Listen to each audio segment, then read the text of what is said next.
The mystery of Shabrovsky Quarry, an ancient megalith or a secret USSR facility. Located just 27 kilometers from Yekaterinburg, the Shabrovsky Quarry has long ceased to be seen as just another abandoned mining site in the eyes of paranormal investigators and alternative historians. Officially considered a former talc-magnesite deposit closed in 1974, this place holds so many mysteries and inexplicable features that many now speculate it had a completely different origin and purpose. A closer examination of the site raises numerous questions that mainstream science and historians prefer to ignore, only fueling curiosity about this Ural anomaly.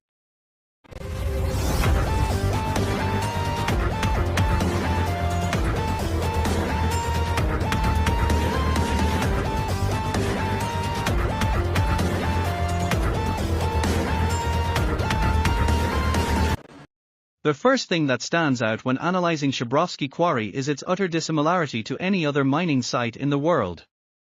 Ordinary quarries, even abandoned ones, always retain clear traces of industrial activity, roads for transporting ore, waste rock dumps, and marks from excavators and other machinery. But Shabrovsky has none of these.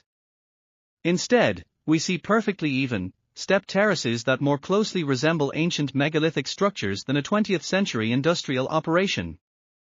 These terraces form precise geometric shapes, their angles and edges appearing too exact for a typical mine. The central part of the quarry is especially striking, featuring a strange platform that locals jokingly call a landing pad due to its unusual shape and positioning. However, the real mysteries begin when we look into the site's history. Officially, the quarry was closed in 1974 due to unprofitability. Yet the facts suggest otherwise. After its supposed shutdown, work at the site continued, but of a very peculiar nature. For over 40 years, right up until 2016, water was continuously pumped out of the quarry.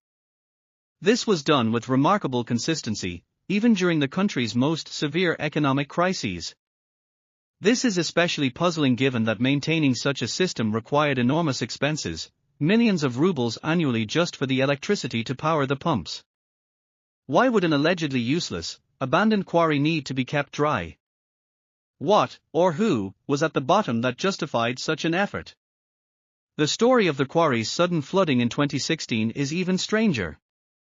The official explanation claims that a pump failed and was deemed too costly to repair. But this doesn't hold up to scrutiny. First, the pumping system had worked flawlessly for decades, until independent researchers began taking a serious interest in the quarry. Second, if the quarry was truly unnecessary, why wasn't it flooded immediately in 1974, as is standard with depleted mines? It almost seems as though someone really didn't want the secrets of Shabrovsky Quarry to become public. The condition of the quarry's floor is particularly noteworthy. The few researchers who managed to visit before the flooding described an astonishing sight: a perfectly level surface paved with stone slabs resembling modern sidewalk tiles, neatly arranged flower beds with plants, and even a small guardhouse-like structure. None of this fits the image of an abandoned industrial site.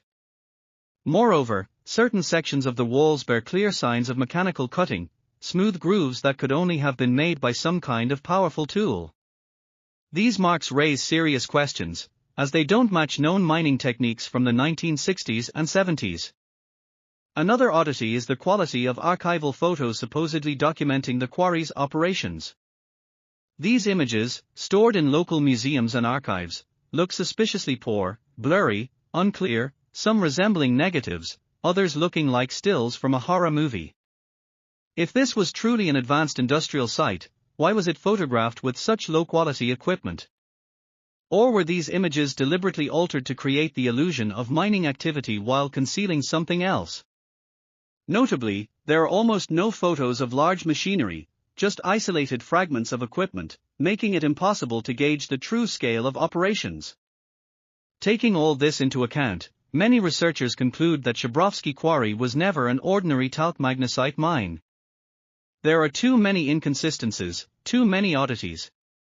Perhaps it was a site where Soviet scientists studied ancient technologies, or, even more fantastically, attempted to replicate or utilize something left behind by a prior civilization. It's possible that the stepped structure of the quarry is just the upper layer of a much larger underground complex, the entrance to which is now securely hidden beneath the water. In the context of Ural anomalies, Shabrovsky Quarry stands out as especially enigmatic. This region is known for numerous strange artifacts and megalithic structures that mainstream science struggles to explain. Perhaps the quarry was part of some ancient complex discovered by Soviet geologists and subsequently classified. This could explain the unusual post-closure activity, the anomalous tool marks on the quarry walls, and the haste with which it was flooded when uncomfortable questions started being asked. Today, with the quarry completely submerged, further investigation is nearly impossible. But the data collected before the flooding strongly suggests that this was for more than just an abandoned industrial site, it was something far more significant and mysterious. Perhaps one day, the truth about Shabrovsky Quarry will come to light. For now, however, it remains one of the most intriguing enigmas of the Urals, sparking the imaginations of researchers and giving rise to ever more theories about its true purpose.